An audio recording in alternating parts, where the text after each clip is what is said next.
just to take him at his word and just to rest upon his promise, thus to know thus saith the Lord. Oh Jesus, oh Jesus. Happy Sabbath, everyone. Happy Sabbath. Oh, thank you. Happy Sabbath, everyone. Happy Sabbath. And before we go into our message today, I'd like us to just, have a word of prayer. Mbere yuko tugera mu kigwa cyacu reka twicishe bugufi dusenge. Our Father in heaven, we come to this special divine hour, and we just ask that just like you were with Isaiah, and you touched his lips with a call from the altar, and then he was able to speak your word. Just like you were with Jeremiah, and you touched his lips, and he was able to speak with your word. Just like you were with Moses, and you made him and made his speech so that it can be understood. Father, I also cannot speak. I also cannot speak that are words that will be able to do or bring any comfort or salvation. But I know your words, Father, has power to heal and power unto salvation. Speak, Lord, so that I may hear. Speak, Lord, so that your people may hear. Grant us your Holy Spirit and possess our minds. Father, I pray that you speak to me directly as I share to the people, so that, Father, we may be blessed, and as a result, we may draw nearer to thee. Remove any hindrance, Father. Remove any of my iniquities, Father, and forgive me for any sins that would prohibit me from sharing your word. In Jesus' name we pray. Amen. All right, we will read in Matthew. We'll pick up from where we have left, from where Pastor Fabiano left from the previous Sabbath. Turagiye kubandanya mu gitabo cya Matayo aho Pastor Fabiano yarangirije ikigwa cya nyuma amasabato abiri aciyeho. And so the theme for this Sabbath is prayer and reformation, or revival and reformation. Atnuvuga ati ikigwa cyacu ni amahinduka mu bya mpwemu no mu bikorwa. And so this whole year at Sinai, we have decided that we have seen that our desperate need is prayer. Atnuvuga rero twarabonye ko nk'urusengero igikenewe cyane na masengesho. And I believe it is true. If ever we needed to pray before, it is now. Ati kandi ndabyizera nanjye yuko niba hari igihe twaba dusaba gusenga cyane iki nicyo gihe. And so our message for today, even though it's being played up over there, it is day to day. That is the title of our message today. Ati ubwo rero ubutumwa bwacu bw'iki gihe ni day to day. Umusi ku musi. Day to day. That is the title of our message. But without further ado, let us actually dig into our Bible and to continue with our message. Ati umutwe wacu twiga kwibandaho rero ni umusi ku musi. We'll turn into Matthew chapter 6, please. Reka tugendere muri Matayo igice cya gatandatu. If we turn to Matthew chapter 6, and when you all there say amen. Matayo gatandatu abahageze mashobora kuvuga ati amen.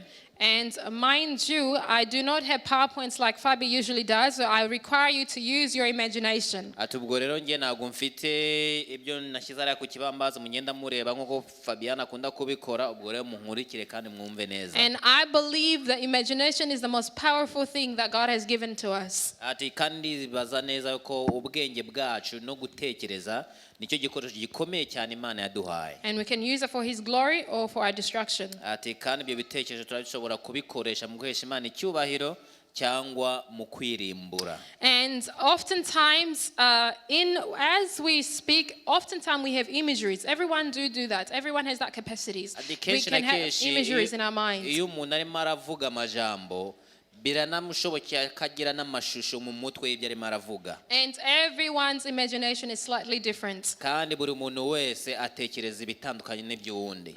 But by the grace of God, whatever our imagination based on this word will be able to elevate us. ariko biciye mu gushaka kw'Imana reka nizere ko ibyo tugiye kwiga n'ibyo tuza kubitekerezaho bishobora kudufasha. And so I first, Kirundi person or any of you, I encourage you to truly follow through the Bible. There will be certain Bible verses perhaps which you will not read continuously, so you can read them at home. However, if you are a fast reader, I would request that you actually stand and read some of these texts in the language that we understand. Kirundi mugerageze gukurikirana turimo turasoma kuko hari amasomo menshi tuzaza kubona umwanya wo kuyasoma, ariko nihaboneka umuntu ashobora gusoma anyarutse cyane uwo nawe turaza kumuha umwanya ashobora guhaguruka asome kugira twese twumve. So follow through in whatever the language that the Lord has given you. Atubwore mukurikirane muri rwo rwose murimo murasoma muri Bibiliya zanyu. And so we read in Matthew chapter 6 and we come to verse 11 which says, "Give us this day our daily bread." Matayo 6:11 havuga ati uduhe ibyo kurya byacu by'uno munsi. And so we remember just a little bit of a summary from last 2 Sabbaths ago. We learned that how to pray because the disciples were coming to Jesus. They heard him pray and they said, "Lord, teach us how to pray." Ati nkuko mwibuka ari ikigwa cyacu cya nyuma twagize twarimo turiga rya sengesho igihe intumwa ziza zikabaza Yesu ati mwami twigishe gusenga. And when they heard him, Jesus, who is the master teacher, he said, "When you pray, say, Our Father which art in heaven, hallowed be thy name, thy kingdom come, thy will be done on earth as it is in heaven." And then now we get to this verse. Ati Yesu rero atarababwira ati nimuzajya musenga muzajye mubigenza gutya, ati data wa twese uri mu ijuru izina ryawe ryubahwe ubwami bwawe buze ibyo ushaka be mu isi nkuko ba mu ijuru. Hanyuma aya majambo akurikiraho yo murongo wa 11 akaba ariyo tugiye kwigaho.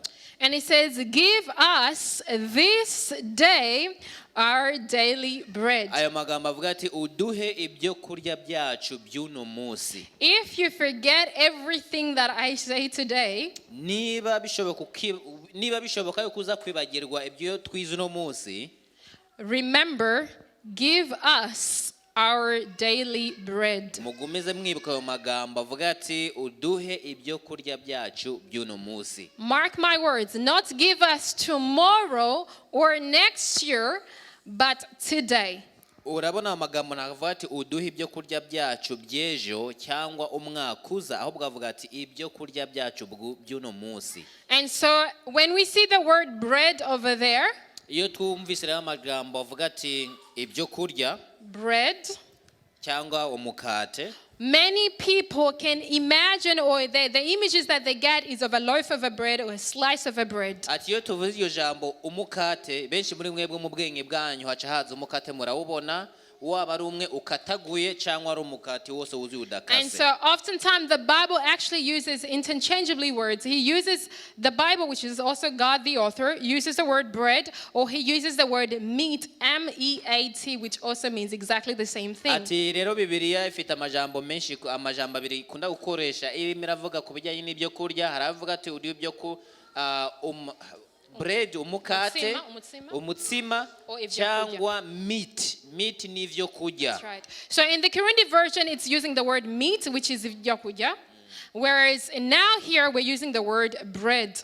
Mu Kirundi rero amagambo arumvikana neza ni ibyo kurya, ariko mu Cyongereza handitse amajambo bread.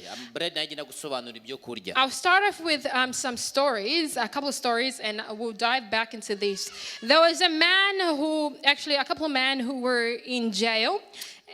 Hari abagabo bari muri prison bafunzwe. And these men, they went as a way of punishing them. They did not give them food. Aba bagabo rero kugira babashe kubahana neza babimye ivyo kurya bari mu gasho. And so you can go for 1 day, 2 days, and can anyone tell me how long can a human being last without food? Mbega ninde ashobora kumbwira umuntu ashobora kumara iminsi ngahe atajya?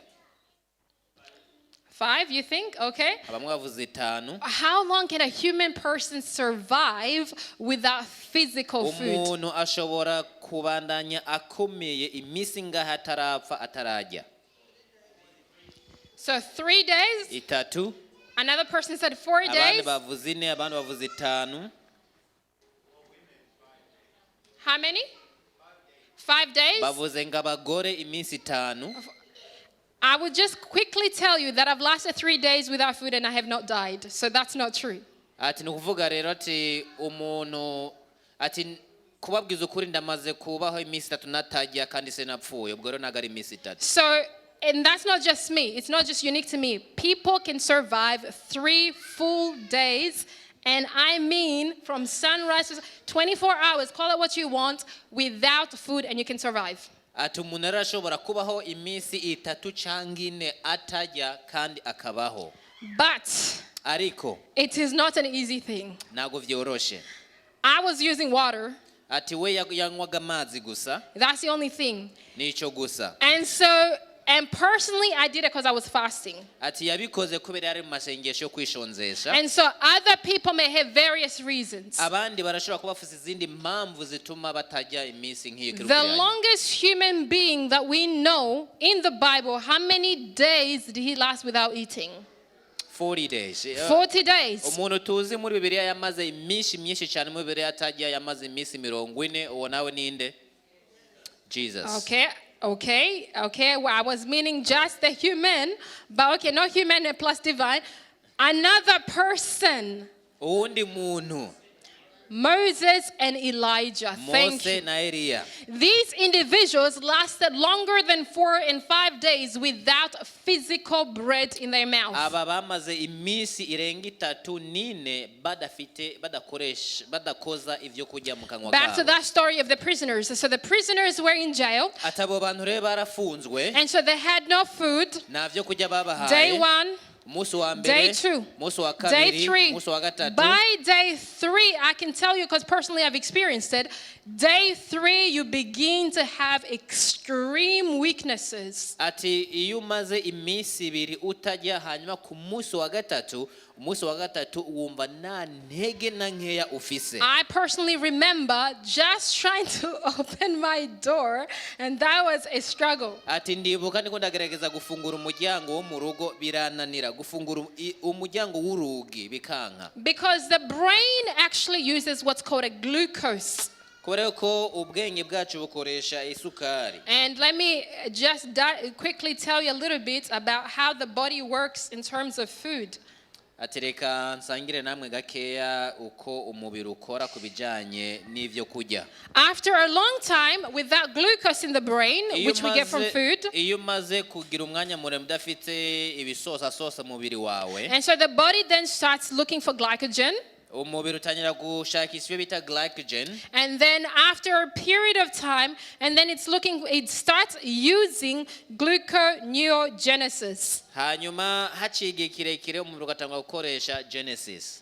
Gluconeogenesis. Gluconeogenesis. After that, the body then, after it's so deprived from any form of nutrients, it starts using what's called fatty acids from the body. uvuga rero iyo umubiri umaze kumara igihe kirekire cyane nta ngufu nta n'ivyo wawugaburiye utanga gukoresha ibintu bita fatty acids biva mu mubiri wawe. After all that has happened, the body does not give up yet. It uses what's called amino acids to try and compensate so the body can survive. ivyo navyo yabigerageje bikanka umubiri utangura gukoresha ibyo bita amino acids. Keep following me because I'm going to be sharing various stories, so don't be lost.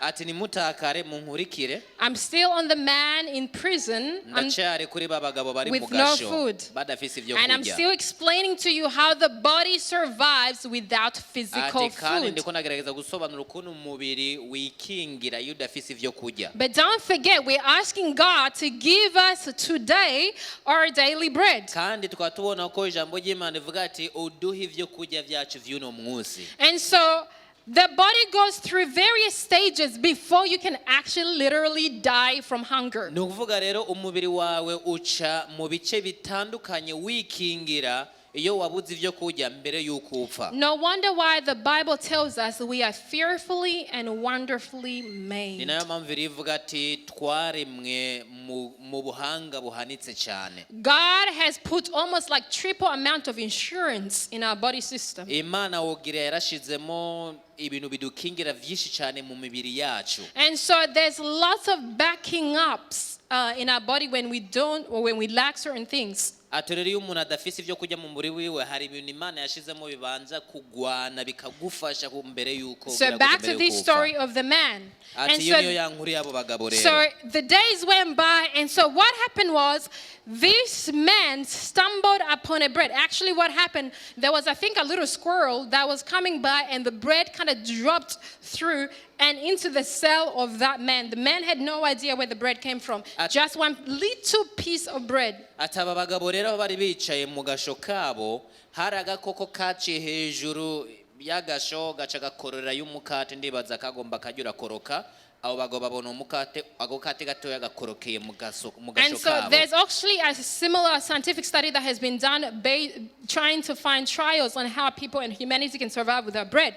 So anyhow, so this man, he knew that he doesn't have much, and he didn't know how long he was going to stay in this jail for. uyu mugabo rero yari mu gasho, ntago yarazi ngo azoguma mu gasho igihe kingana gute, kandi ntago yarazi ngo azoshobora kubaho igihe kingana gute adafite ivyo kujya. And so this man was a believer nonetheless. kandi uyu mugabo yari umwizera.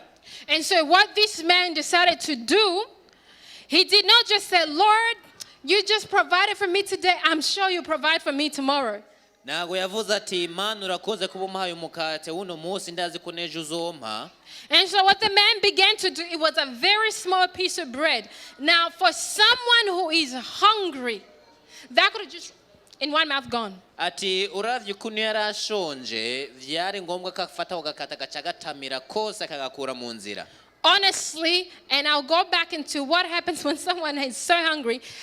This man, realizing and knowing that he doesn't know how long his next daily bread will come, he decided he's going to eat a small inch by inch every single day by day. uyu mugabo rero kubera atarazi yuko ivyo kujya vyiwe bizova hehe umunsi ukurikira, ako gakati yaciye ajya gato gato gato gato gato gato. And this man, I don't know if he knew much of science, but there is actually a science of mastication where you chew for a period of time.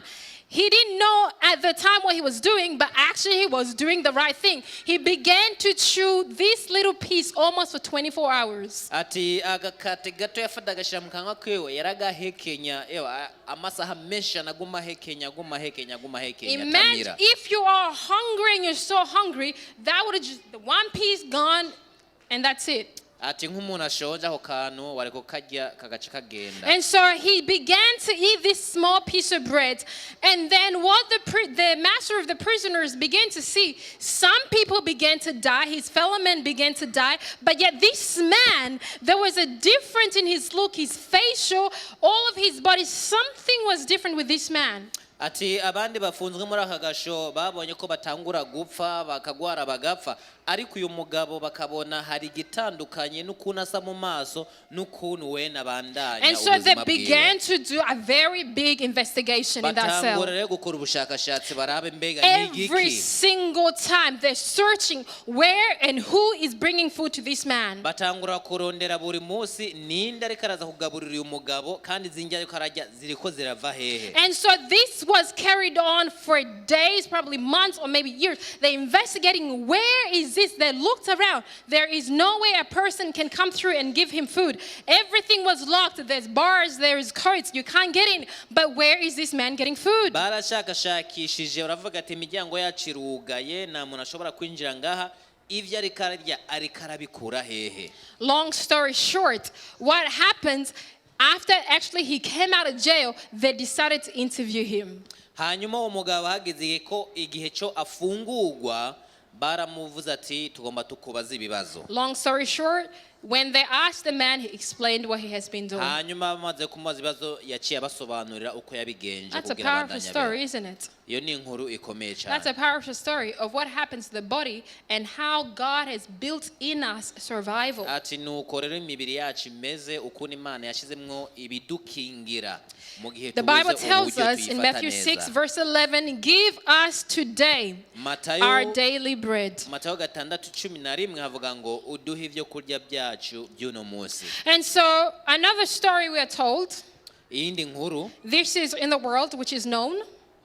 in the world, which is very much known. ati iyi ni inkuru iri mu isi And tuzi so we are told by statistics that a total of 354 million people die out of starvation. ati turabwirwa yuko igitigiri kingana na miliyoni 354 zipfa kubera inzara muri iyi And si. so we're talking about probably every single second that we're here, we're looking at anywhere, apparently this is some form of estimation, between 45 people are dying every single second out of starvation. abashakashatsi rero baragerageje kurondera basanga ati muri iyi si tubamo buri mu segonda umwe hapfa abantu 45 kubera inzara. And so you begin to wonder, how and when does a person come to the point of death because of starvation? ugatangura kwibaza mbega bigenda gute kugira umuntu yicwe n'inzara. And so again, follow in your Bibles in Matthew 6, chapter 6, verse 11, which tells us, give us today our daily bread. ati Don't forget that. mubandanye mukurikira muri Bibiliya zanyu rero muri Matayo 6:11. And we're going to look at the series of hunger. tugiye kuraba rero uko inzara imeze. If you turn to 2 Kings, this is a very, very, very familiar stories. mu bami ba kabiri 2 Kings, everyone turn to chapter 6, I believe. 2 Kings, and if you're there, abami ba kabiri chapter 6, it's 1 Kings. Yes. So 1 Kings chapter 6, and we start off from 24, and I'll tell you a bit of a summary, but you can read it at home. Verse 24 to 33. abami ba kabiri igice cya gatandatu uhereye ku murongo wa 24 ukabandanya gushitsa kuri 33. 33. And And so this is a story that you're very familiar with. We don't have to read it. There's not, but I pray that there will be something new which we'll learn today. ati ni inkuru nibaza ko mbenshi muzi ariko nibaza ko tuza kwigira hamwe twese. And so we know at that time there was a king called Ben-Hadad. ahari umwami yitwa Ben-Hadad Ben-Hadad of Syria. wo muri Siriya. And so he besieged the next nation, yafashe mpiri Samaria. yafashe impiri muri Samariya. And so back in those days, the custom was if the king besieges one nation and so he wins, he would also take away all of their resources. ati ukuntu byari bimeze kera nuko iyo umwami yateraga igihugu runaka akagitsinda yaca afata ivyo bari bafise vyose bikabagwiwe. And so this is a true story from the Bible. ati ni inkuru And y'ukuri. so the king besieged Samaria and he took all the resources. So then, obviously, things began to be expensive. ati ubwo rero tubona ko umwami wa Siriya yafashe mpiri Samariya atwara n'ivyo bari bafise vyose ibintu bica bitangura kuba ari ibintu bizimvye cyane muri ico gihugu. And so at that time, things were so expensive, hunger became more than hunger. Starvation turned into death for many people. Ukuvuga rero muri ico gihugu ca Samariya abantu bafashwe n'inzara cyane kubera ibintu byari bizimvye cyane. inzara kugeza aho zica abantu. And so obviously as we looked at the stages of hunger and starvation, obviously the body must have almost got to the point where it's using glucogenesis.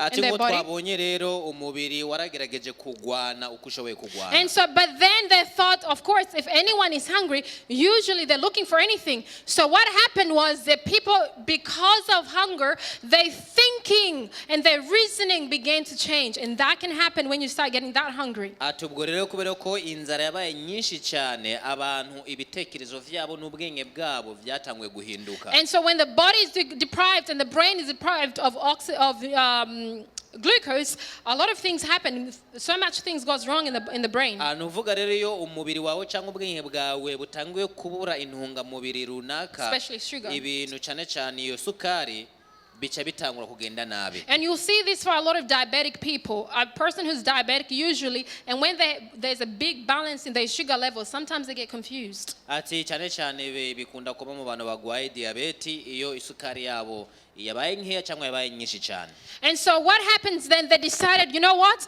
we will start selling a horse head.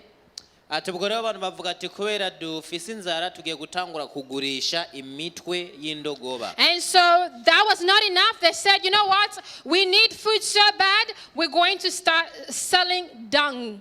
dove's dung, amavyi y'inuma.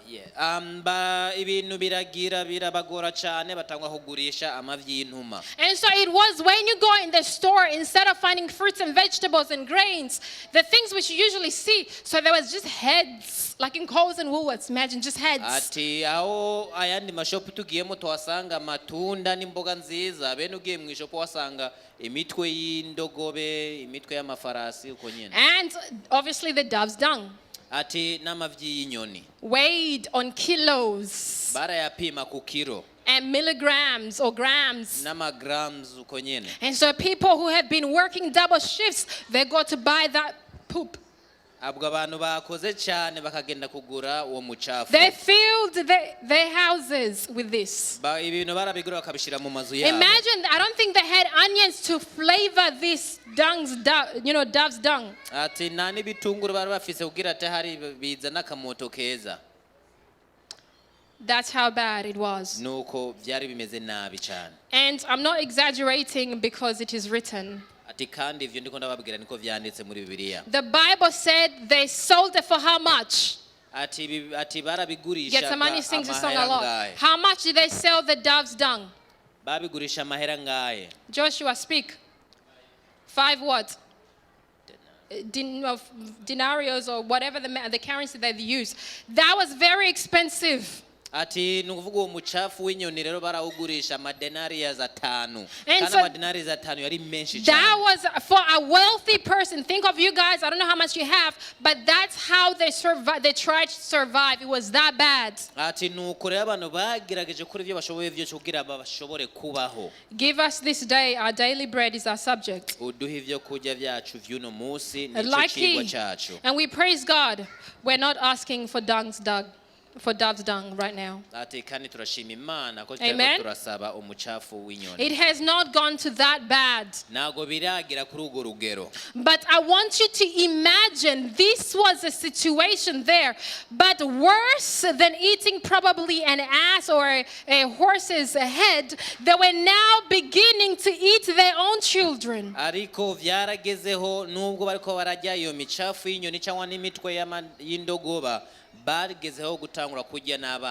Remember, I said starvation or hunger can disturb someone's thinking. And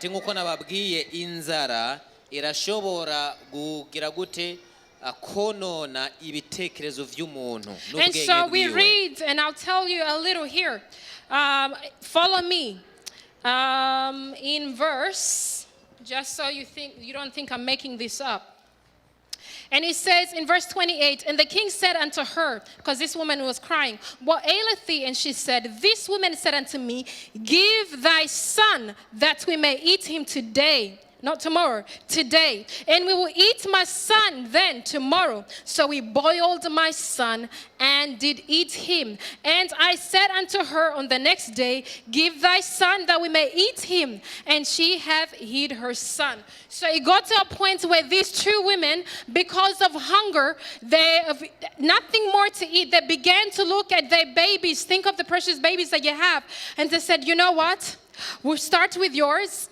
Then tomorrow we eat mine. Ati byaragezeho rero abagore batangira kuvuga ati reka n'umunsi turya umwana wawe hanyuma ejo tuzojya gwanje ejo tujya bagenda basimburana nyine. And so they didn't deep fry because they did not have oil. They actually boiled the son. Nago bari bafise amavuta yo kukaranga barabatogosa mu mazi.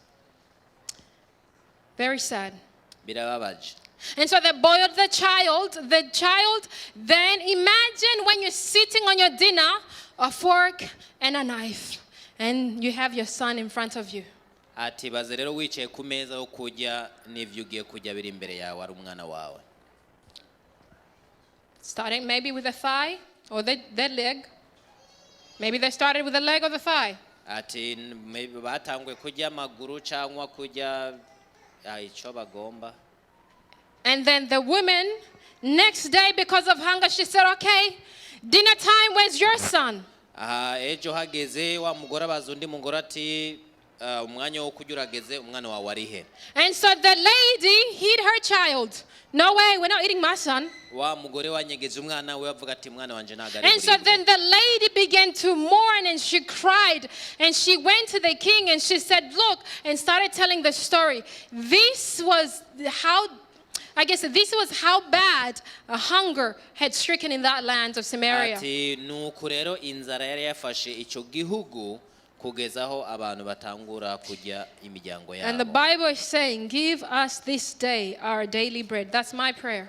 Ijambo ry'Imana katubwira ati uduhe ibyo kurya byacu vy'uno munsi. And so when we think of this, we automatically almost think of physical food only. Ati iyo twumvise amajambo rero kenshi na kenshi dutekereza ivyo kurya vya mubiri. But then the Bible tells us in Matthew chapter 4, verse 4, muri Matayo 4:4, man shall not live by bread alone, ijambo ry'Imana but katubwira ati by every word that proceedeth out of the mouth of the Lord. ati umuntu ntagazobeshwaho n'umutsima gusa ahubwo n'ijambo ryose riva mu kanwa k'Imana. And if you don't believe me, turn to Amos chapter 8 verse 11. Ati mbwire muri Amose 8 verse 11. 8:11. And when he tells us that the Lord will send famine, and there shall be famine in the land, not of bread or water, but of hearing the word of the Lord. Havuga ati Imana izorungika inzara mu gihugu atari inzara y'ivyo kurya n'ivyo kunywa ahubwo inzara y'ijambo ry'Imana. And so we see to what extent famine can cause, what extent famine can cause people to do. Atubwo rero turabona ukuntu inzara ishobora gutuma abantu bakora ibintu. But God, when Jesus was teaching his disciples, he said, in all of these things, I want you to also pray not only for physical food, but I want you to pray for spiritual food as well. Ariko Yesu mu kwigisha intumwa ziwe yazigije avuga ati nimusengere ivyo kurya vy'umubiri gusa ahubwo musengere n'ivyo kurya vya mwemu. And so he says, we do know that Jesus says, I am the bread and the life, isn't it? So the Bible is not only saying in this verse, give us our physical bread only, but he's saying when you're praying, I want you to also pray for that spiritual bread, which we all know, which is Jesus. Ati nukuvuga rero ha Bibiliya arimo iratubwira neza yuko turimo turasenga ntago dusengera ivyo kurya vya mubiri gusa ahubwo dusenga tunasaba ivyo kurya bya mwemu nk'uko ijambo ry'Imana tubwira ko Yesu Kristo ari wo mutsima w'ubugingo. I remember at some point when God is trying to teach us all these analogies of bread and etc. I've heard this verse for the very first time. I was in Sydney and someone gave a gift to me. Someone gave a gift, and then when I said, oh, thank you very much, and then they quoted this Bible verse in Ecclesiastes chapter 11 verses 1, and it says, cast thy bread upon many waters, after many days thou shalt find it. And I began to think, what does that mean? Ati ndibuka igihe kimwe muri Sydney umuntu umwe amereza twovuga agashimwe acamereza isomo riboneka mu Musiguzi 11:1 havuga ati tera umutsima wawe ku butaka bwinshi igihe nikigera nawe uzosarura. And I began to think, what does that mean? Nangura kwiyumvira mbega ivyo bisobanura iki. And so again we see this word bread. Aho niyo tosanga iryo jambo umutsima. And he says, cast thy bread upon many waters, after many days thou shalt find it. Tera umutsima wawe ku mazi menshi nihaca igihe kinini uzagira gute uzasarura. Interestingly enough, it's telling us when we're asking God for our daily bread, we're not only asking to receive only. Ati bisobanura ko iyo tumo turasaba Imana ngiduhe umutsima wacu w'uwo munsi nabwo tuba tumo turasaba ngo duhabwe gusa. God is teaching us when we are asking, we need to ask not only for ourselves, but ask for others, but also when we receive so that we may impart. Ati Imana ishaka kutwereka neza yuko iyo dusabye tugomba kwibuka gusabira n'abandi kandi niyo Imana iduhaye mu byo twasabye twagomba kubisangira n'abandi batabifite.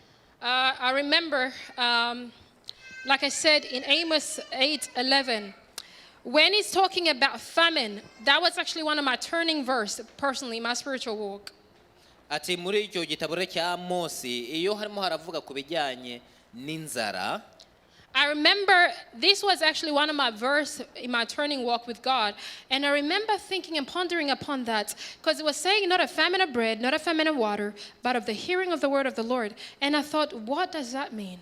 Ati iri somo niryo risomo ryatumye ngewe hari imigenderanire yanjye y'Imana ihinduka kuko ryavuga ati hagiye kuba inzara ariko atari inzara y'ivyo kurya cyangwa y'ivyo kunywa ahubwo inzara y'ijambo ry'Imana nangira kwibaza mbega aya majambo asobanura iki. And so if you read, obviously in verse 12, it goes on and it starts explaining the spiritual famine that it's talking about.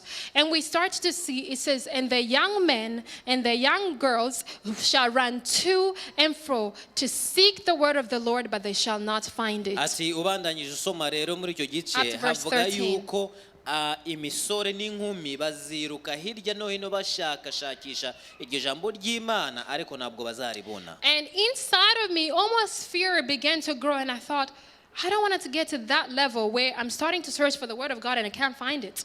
Ati muri ngewe rero byageze nangira kwiyumvira ati ntabwo nshaka kugera kuri urwo rugero rwo nshakisha ijambo ry'Imana sindibone. And so and it was and for me personally I began to think what is the spiritual famine that we have today? Ati nangira kwiyumvira ati mbega nukubera iki dufite rero iyo nzara y'ijambo ry'Imana no munsi. And so as you can see, like I shared before, when people are hungry in that land of Samaria, people would eat anything. Ati nkuko mwabonye rero abantu bashonje cyane cyane muri cya gihugu cyo muri Samaria abantu iyo bashonje barya ibyo babonye byose. And so they could eat anything that came to that they could see. Ati baryaga ibyo babonye byose bije imbere yabo. No longer reasoning taking place. Ati ntabwo bari bakiyumvira neza ku bibi n'ibyiza. If we turn that now into a spiritual level, ati ibyo rero dufashe tukabihindura mu nzira za mpwemu, anyone who is deprived of this bread, umuntu wese atarya uyu mutsima ari we jambo ry'Imana, you tend to find they will eat anything as well. Uwo muntu usanga apfa kurya ibyo abonye byose. Spiritually eating anything. Mu bintu bya mpwemu arya ibyo ari byo byose. And so they don't know how to distinguish between truth and error. Kuko usanga umuntu atazi gutandukanya ikibi n'icyiza. Oftentimes when they are hungry, they feed on anything. Ati kenshi na kenshi abantu bashonje mu bya mpwemu bapfa kurya ibyo babonye byose. I oftentimes like to think that drug addicts and other addicts, ati kenshi na kenshi cyane cyane aba bantu ubwenge bwabo bwatwawe n'ibiyovyabwenge, or any other addicts, cyangwa abandi bantu ubwenge bwabo bwatwawe n'ibindi biyovyabwenge, oftentimes personally I see them because they're deprived. Akenshi na kenshi nuko usanga abantu batagira gute batarya ku ijambo ry'Imana. Because inside of us, every person has what's called a yearning inside of them and a void that needs to be fulfilled. Kuko twese dufite twovuga ikinogo muri twebwe gishaka kuzuzwa. And oftentimes when you don't have the right food to feed that void, you will feed on anything trying to fill it. Atubwo rero kenshi na kenshi udafise ivyo kurya byo gushira muri ico kinogo uzosanga umuntu afa gushiramwe ivyo abonye vyose kugira ico kinogo agipfuke. Some people will use music, worldly music, bamwe bakoresha imiziki because that will satisfy that void that they want to fill. Bamwe bakoresha imiziki y'isi uko imiziki y'isi izoza ibakure mw'iyo nzara bumva bafise. Others would use drugs because they want to switch off that sensation of filling that void. Abandi bazokoresha ibiyovyabwenge. Others will use perhaps marriage. They'll probably want to get married to switch off that void. Abandi bazokwiruka ngo barongogwe cyangwa ngo barongore kugira hari iyo nzara bafite ibavemo. Others is probably filling their banks with X amount of money to fill that void. Abandi nuko bafite amafaranga y'igitigiri runaka kugira bumve ico kinogo cafunzwe. Others perhaps is multiple children because they want to fill in that void. Abandi bashaka kuvyara abana benshi cyane kugira ico kinogo hari bagifute. The list goes on. Igitigiri kirabandanya. And I remember there's a verse in Isaiah chapter 26 verse 3 which says, hari isomo muri Yesaya 26 26 umurongo wa 6 rivuga ngo, no, 26 verse 3, 26 umurongo wa 3 havuga ngo, which says, thou shalt keep him in perfect peace whose mind is stayed upon thee because he trusteth in thee. ati uwo muntu azokwama afise amahoro kubera yuko ubwenge bwiwe bwizeye mu You Uwiteka. could be going through starvation, but Urashobora- yet have peace. urashobora kuba urimo uraca mu nzara ariko ufise amahoro. You could have very little and yet have peace within you. urashobora kuba ufise dukeya ariko ukaba ufise amahoro muri wewe. But the Lord is saying, as we started reading before, sufficient for the day, not sufficient for tomorrow. ariko nk'uko twasomye havuga ati ivyo ukeneye vy'uwo munsi. And so we'll close off with these quotations, just to hammer all of that I'm saying. Reka turangizire n'aya majambo. Just so, for those who obviously believe in spirit of prophecy, we'll finish off with these quotations, which I found were pretty powerful. Reka turangize n'aya magambo mu gitabo cy'umwuka w'ubuhanuzi. And it's from the book of prayer. Ni igitabo cyitwa amasengesho. And it says the prayer for daily bread includes not only food to sustain the body, Ati gusengera umutsima w'umunsi ntabwo ari umutsima w'umubiri gusa. and it tells us but that of spiritual.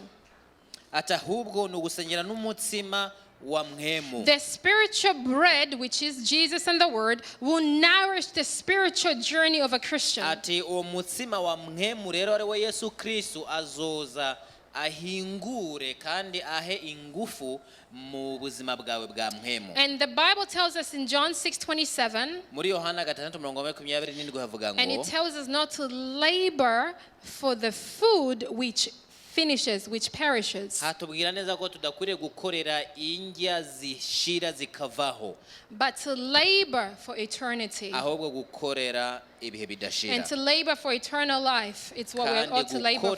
kandi gukorera ubugingo budashira. And he says we ask for others as we ask for ourselves. Ati kandi tugomba nk'uko turimo turisabira tugomba gusabira n'abandi. And when we look, in conclusion, when we look at the Lord's Prayer, Ati iyo turimo turareba rero isengesho rya data wa twese, for many of us, it's a mantra.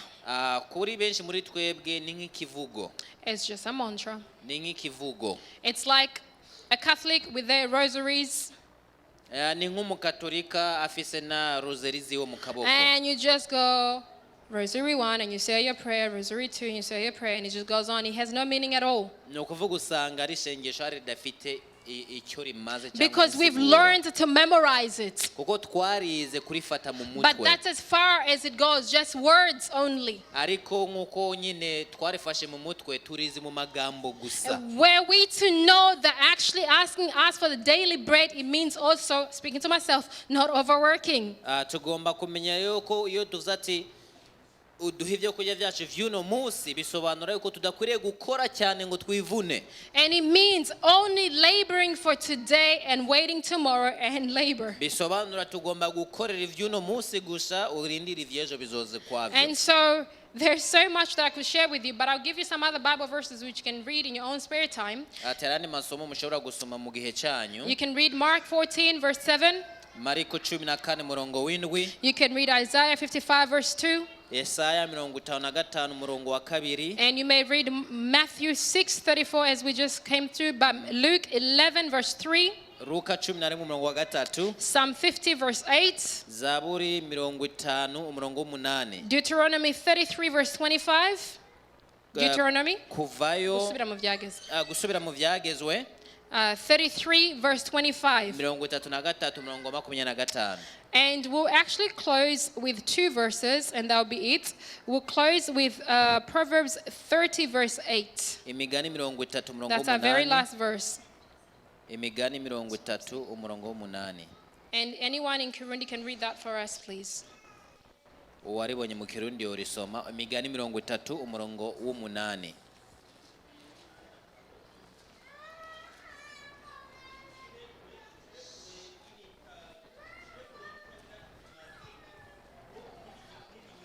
Verse 8.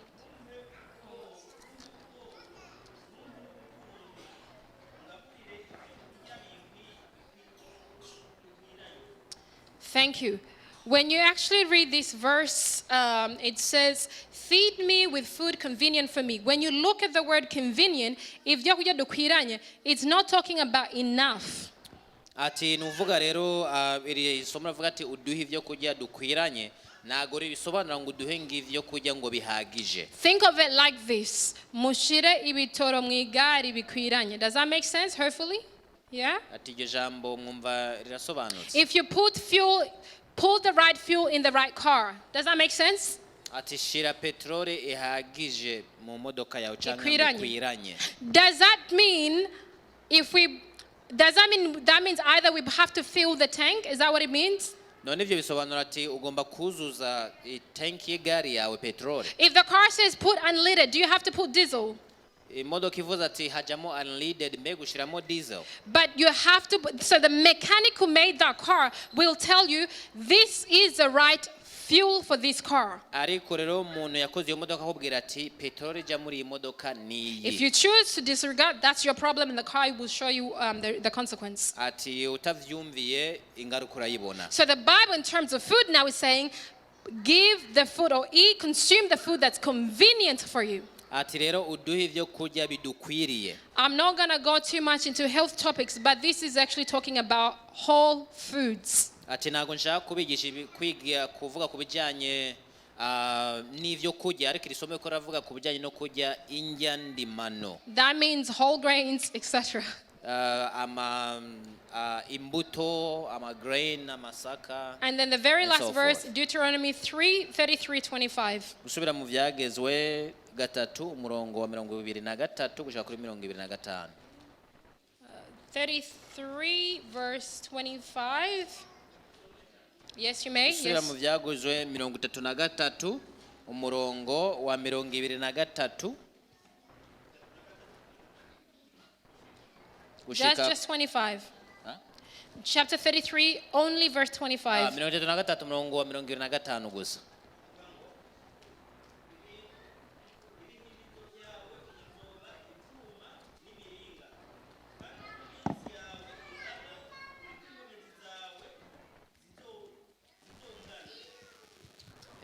Thank you. It says, as thy days, so shall be thy strength. Amen. And so, as thy days, so shall be thy strength. It is something that I myself, as I share with you, it's a message that I myself am reminding myself. This is more of a message for me, perhaps maybe not for you, but it's more for me. Ati ubu n'ubutumwa kuri jewe birashoboka kabatari bwo kuri wewe ariko kuri jewe numva ari ubutumwa. It was almost like a rebuke for me, because oftentimes we're asking for tomorrow, we're not satisfied with asking for today only. Ati keshi na keshi usanga tumo turasaba ivyejo ugasanga ivyuno munsi hari nago biduhagije. Don't get me wrong, God is not saying tomorrow you should not make any plans. Nago Imana imiravuga ati ngo nimupanga ivyejo nago ariko niko ndababwira. But the Bible tells us actually that even in our prayer we should be saying, Lord, if you allow tomorrow, that's it's my plan. Ati rero iyo tumo turasenga tugomba kubwira Imana ati Mana niba ejo tuzohageza imigambi yacu ni. However, we're not to plan for the future thinking that we must get there and then work like that. Ati nago twadukoreye kuba turabana badukora twibaza yuko kazoza twagahawe 100% tuzohashika. May the Lord help us to pray not only for physical day to day our daily bread, but for the spiritual day to day our daily bread. Ati Imana rero dufashe nitugasengere gusa ivyo kurya vyacu vy'uno munsi vya mubiri ahubwo twebeke no gusengera ivyo kurya vyacu vy'uno munsi vya mwemo. God bless. Imana ibahezagira.